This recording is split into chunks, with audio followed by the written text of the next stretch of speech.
Bueno, entonces estamos, ya nosotros vimos una expresión para la energía, que es gamma mc cuadrado, y una expresión para el momento lineal o la magnitud del momento lineal al cuadrado, que es gamma cuadrado m cuadrado b al cuadrado. Lo que queremos es quitarnos esta dependencia de la velocidad y tener una relación directa entre la energía y el momento lineal, o de hecho y su magnitud.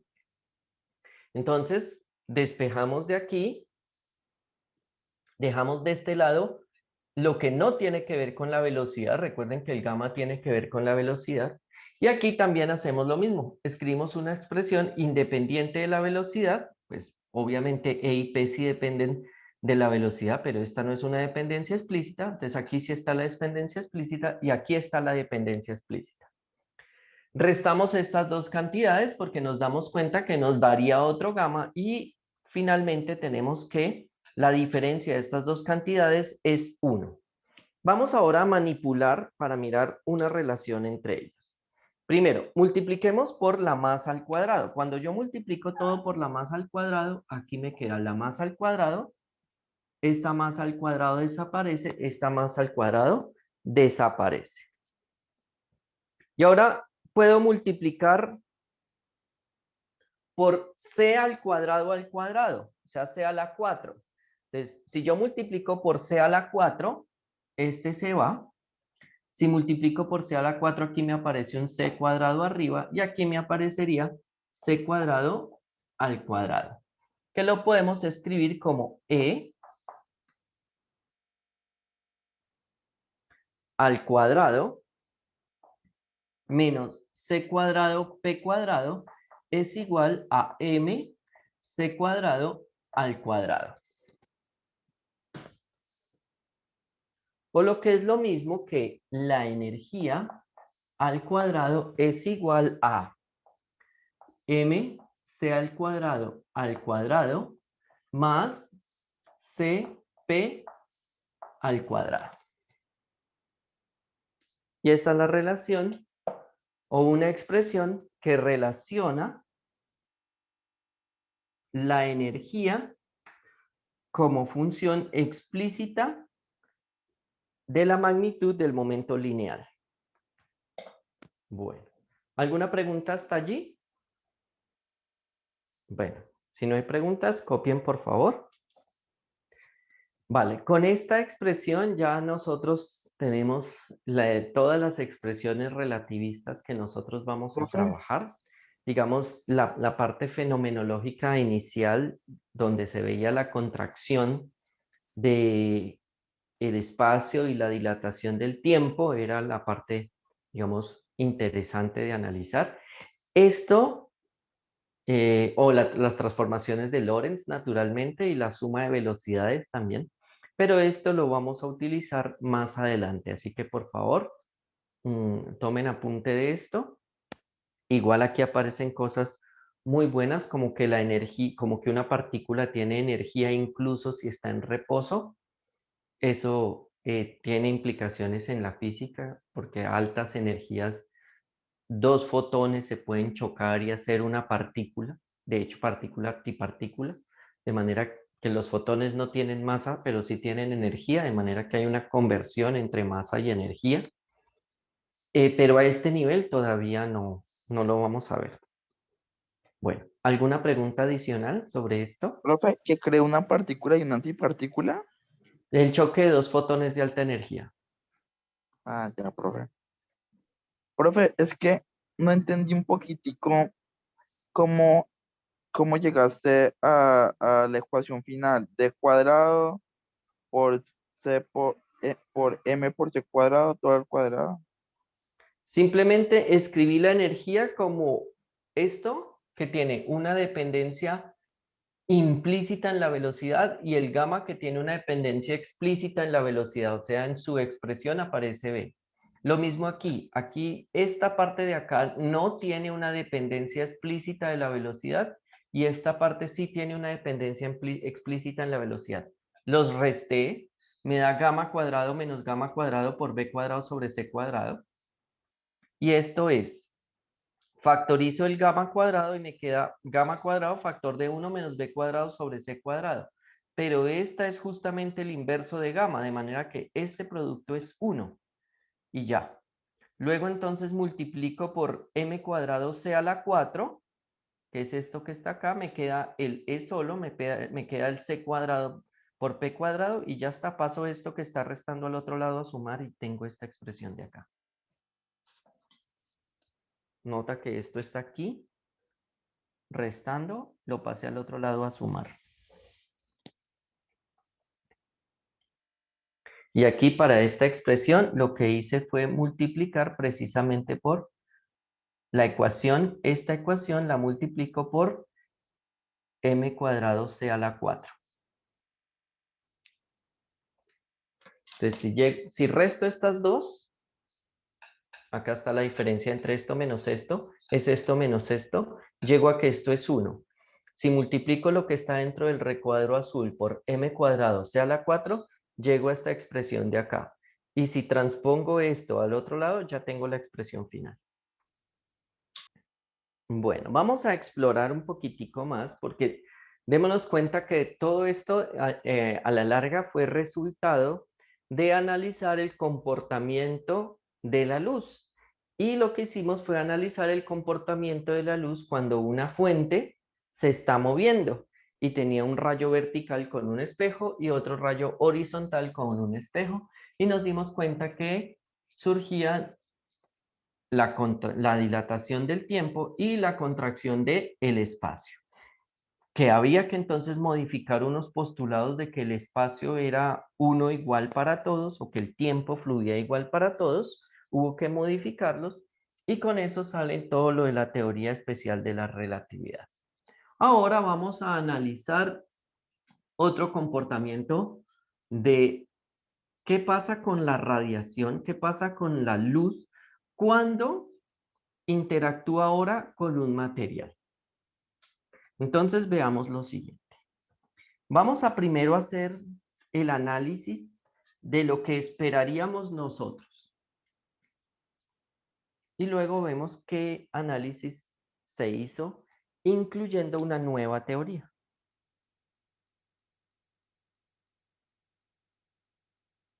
Resulta que cuando la radiación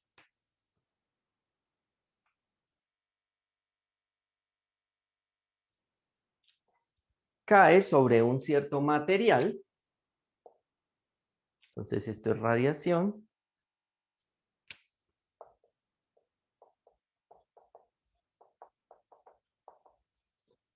esto es un material,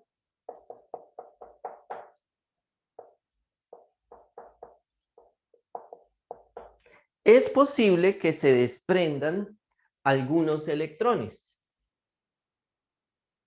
Esto es un electrón.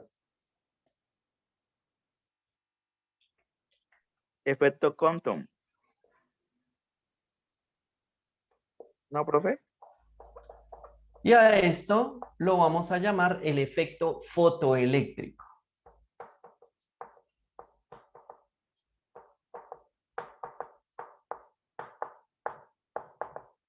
Que sí está muy relacionado con el efecto Compton, como lo veremos más adelante.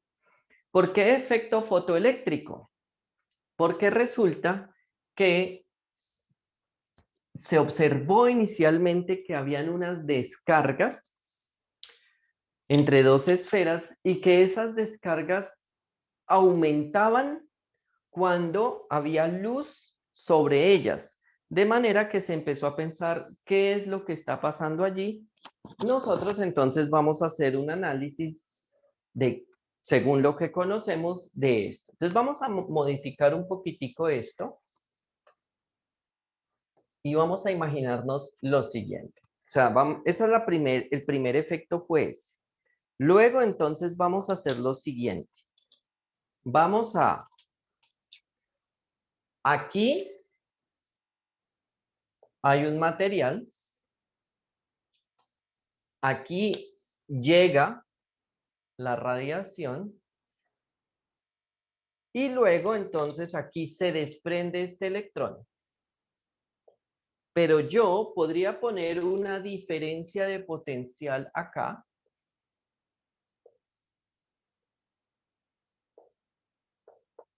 Y lo que pasaría es que este electrón se acelera y al tocar aquí yo sentiría una fotocorriente o una corriente debida a los electrones que se liberaron gracias a la luz que llega. Y se llamó fotocorriente. ¿De acuerdo?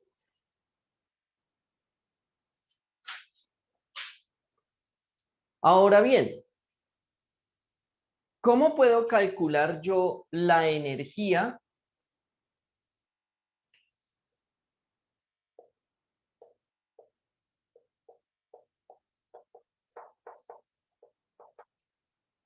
máxima con la que salen esos electrones? Para calcular la energía máxima con la que salen esos electrones, entonces yo lo que hago es lo siguiente. Aquí está el material. ¿Mm? Aquí está, bueno, ánodo y cátodo. Aquí llega el haz de luz. Ese haz de luz da energía a un electrón que sale con una cierta energía. Y yo lo que hago es utilizar aquí un potencial de frenado.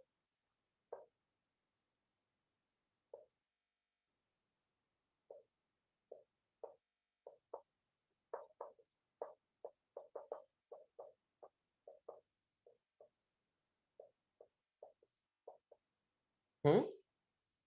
Ese potencial de frenado lo que hace es,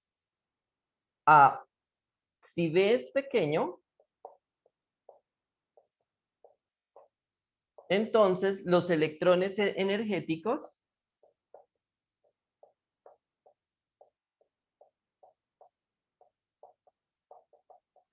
generan la fotocorriente.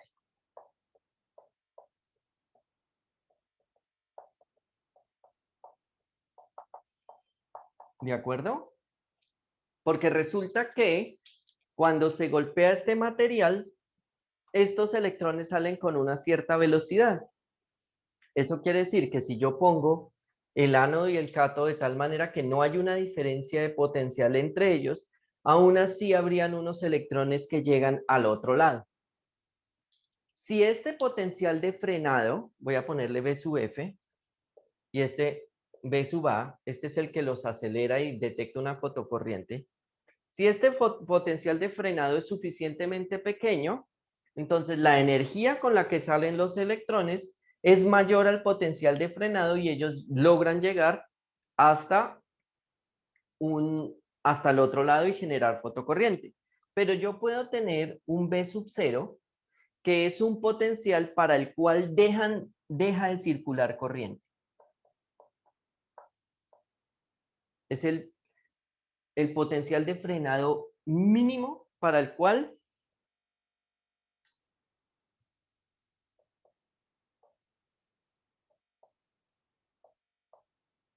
mínimo para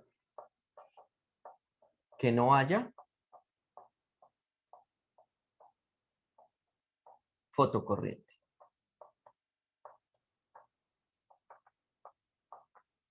Cualquier valor del potencial de frenado mayor a este potencial hace que los electrones no lleguen, ¿de acuerdo? Entonces, este potencial va en contra de los electrones, los frena, los devuelve. Entonces, si ese potencial es suficientemente pequeño y estos electrones salen con la suficiente energía, ellos van a lograr atravesar toda esta barrera.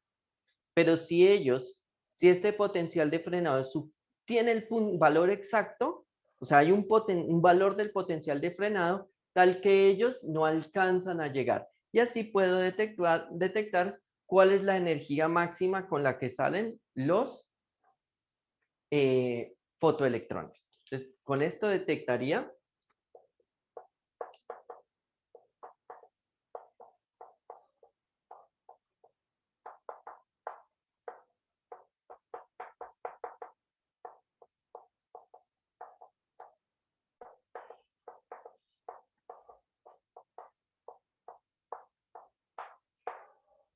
¿Listo? Bueno. Entonces, vamos a modelar todo esto de la siguiente manera. Imaginémonos que esto es una barrera de potencial y luego viene esta parte. Este potencial que aparece acá, ¿sí?, es el potencial debido al campo eléctrico. Esa es la diferencia de potencial. ¿Listo? Entonces, esta parte es el potencial de frenado. Entonces, aquí está un electrón, él está inicialmente en el material. Esta parte de acá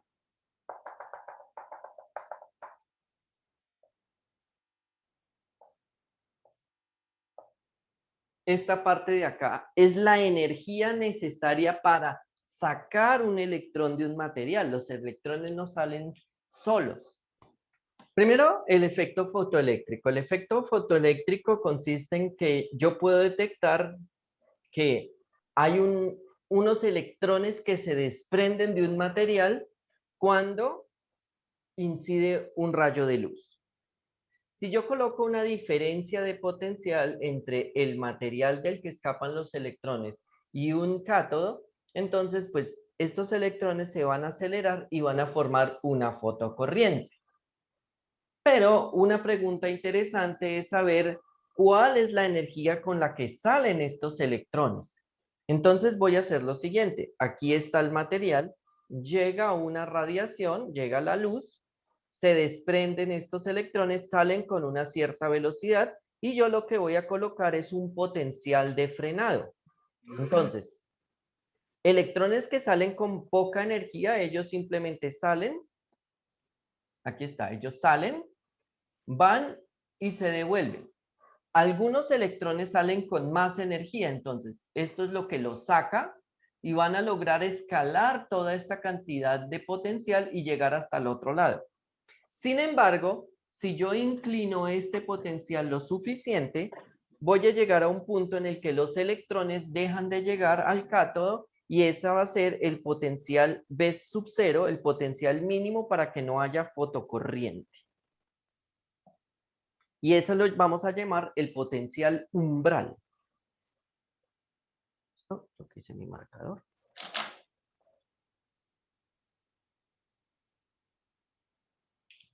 Entonces, B sub 0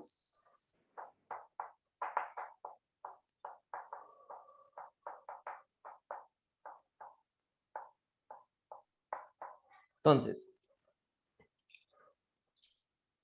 cuando llega la radiación,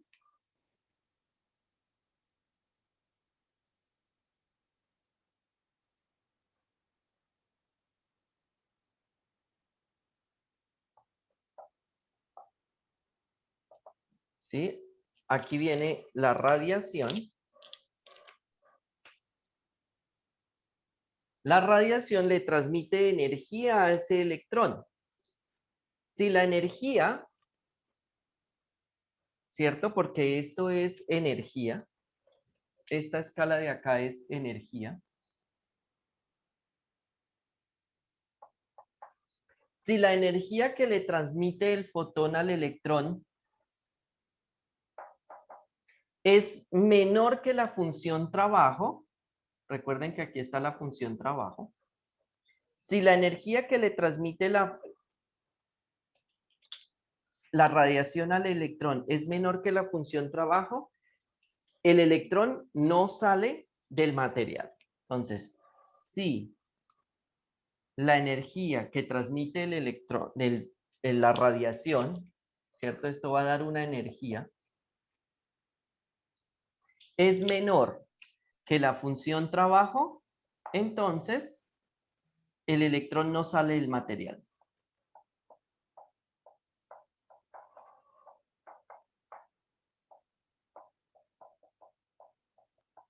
Entonces yo Profe, necesito que la radiación le dé una energía suficientemente grande al electrón para que salga del material.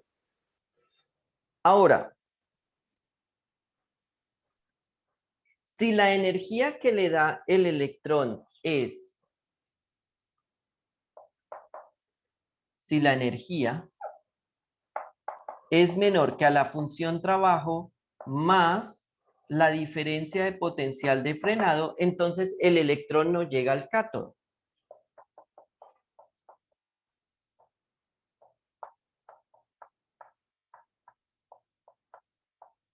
Ash.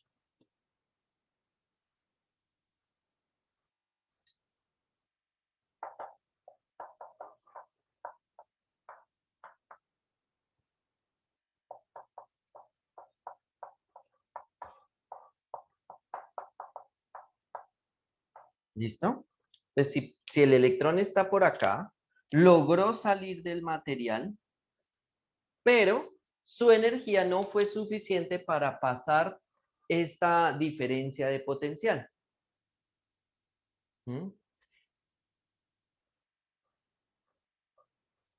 Sí, y B0 es entonces un potencial umbral que lo que hace es lograr que esta inclinación, esta diferencia de potencial sea tal que ningún electrón logre llegar al cátodo. ¿De acuerdo? Esa es la idea. Ellos se liberan con una cierta energía. Algunos, si la energía es mayor a este valor, ellos logran llegar, ¿cierto? Aparte de salir del material, logran pasar su barrera de potencial porque tienen una energía cinética, o sea, ellos necesitan toda esta energía potencial. Si tienen más energía, pues van a lograr escapar de esta barrera de potencial dada por la diferencia de potencial, pero va a haber un valor de energía de potencial de frenado, de potencial umbral, que no permite ya que ningún electrón llegue hasta el otro lado. La idea es tratar de pensar esto desde el punto de vista que nosotros conocemos, ¿de acuerdo? Entonces vamos a ver, copien hasta ahí, por favor. Profe, ¿Sí? o sea que esto es como un caso particular de lo anterior que vimos, porque vimos que, que incluso las cargas que estaban quietas generaban, tenían energía. Y acá estamos viendo que una carga, que un fotón que, que no traspase ese umbral, ese potencial, ese umbral de potencial, o sea, no va a tener, no va a generar corriente. O No, sea, estás un poco confundido, porque primero yo no he hablado de fotones hasta ahora en ningún lado. sí, profe. Yo estoy hablando de radiación que llega. Nosotros sí vimos el vector de Poynting, porque nosotros sabemos que la luz es una onda electromagnética y que como toda onda lleva energía y que esa energía se puede transmitir a un material. En este caso, la onda electromagnética, nosotros podemos calcular la energía que estaba dada por el vector de Poynting. Entonces, esa onda electromagnética golpea o transmite energía a este electrón. Este electrón está dentro de una barrera de potencial de este estilo, donde primero tiene que saltar esta barrera para poder escapar del material y luego de eso, si tiene suficiente energía, tratar de escalar esta diferencia de potencial. Entonces, lo que estamos diciendo es, si la energía que le transmite la radiación es menor que la función trabajo, el electrón no escapa del material. Si la energía que eh, le transmite la radiación al electrón es mayor que la función trabajo y la diferencia del potencial, él no solamente va a escapar del material, sino va a lograr llegar al cátodo. Pero existe una diferencia de potencial umbral, es decir, colocar esto con una inclinación mayor, de manera que ningún electrón de los que escapa al material logra llegar al otro lado. Eso es todo lo que hemos dicho. ¿Listo? Ah, ya, profe, vale, muchas gracias, ya lo entendí. Bueno.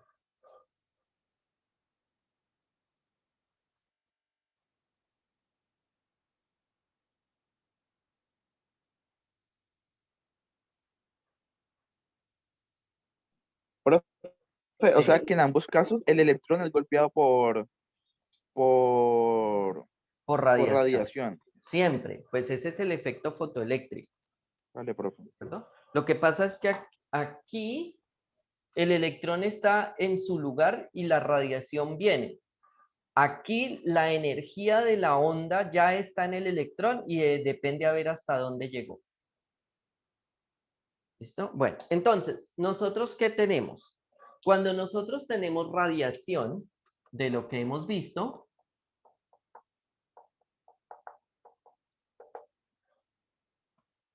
la radiación es una onda electromagnética.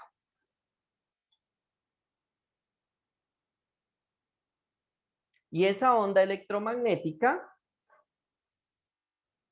puede transmitir una energía y nosotros vimos que esa energía, la energía que va en la radiación depende de la intensidad del campo eléctrico.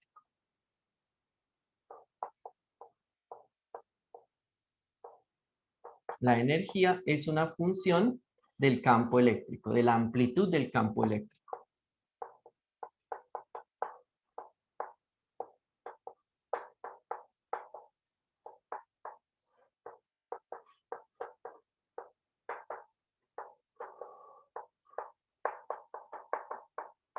En otras palabras, cuando yo tengo un rayo, la energía depende de la intensidad de la luz.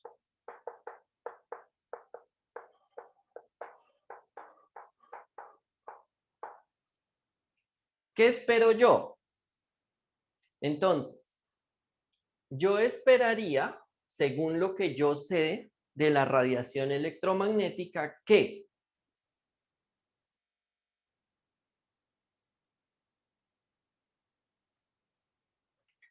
entonces, a mayor intensidad,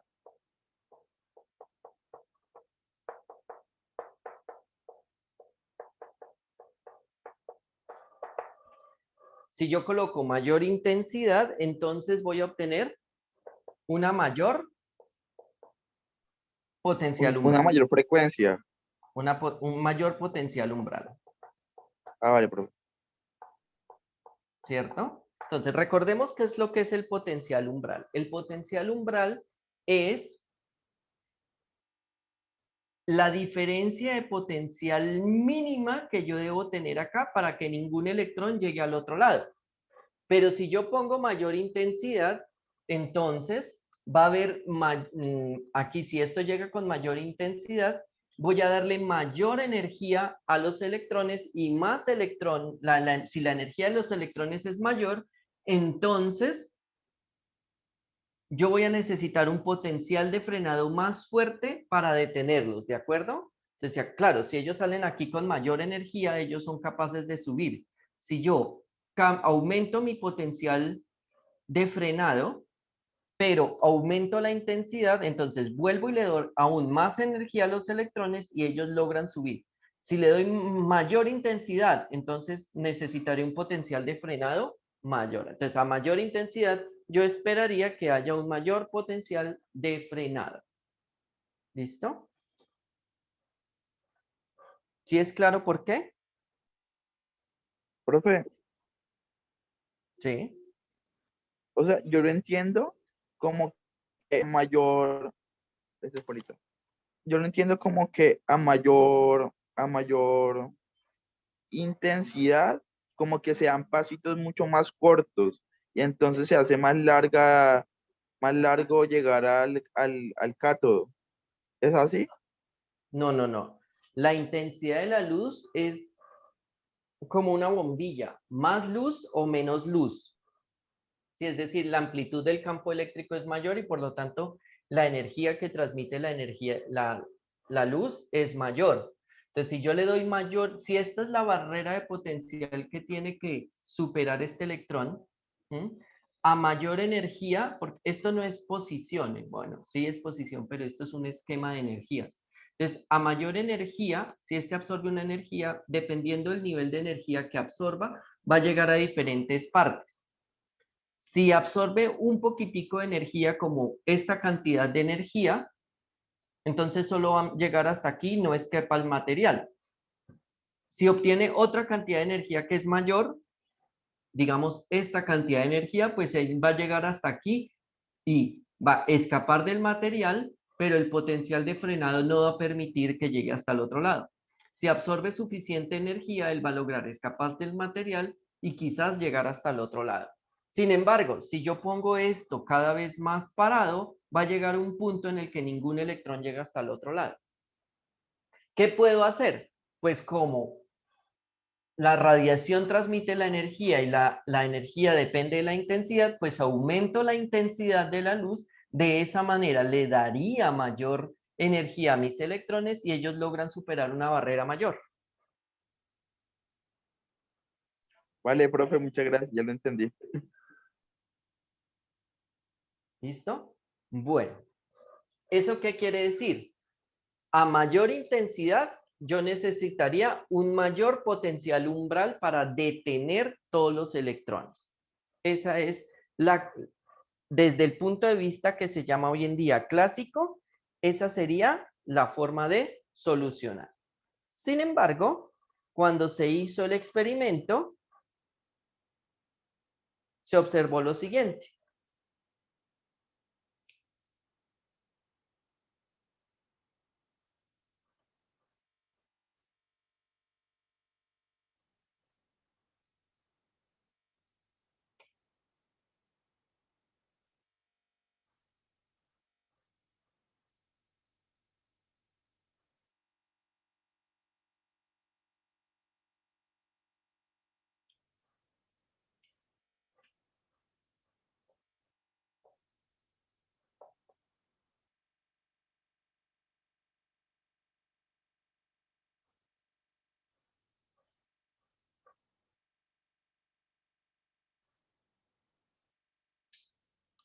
Se observó que para una frecuencia dada,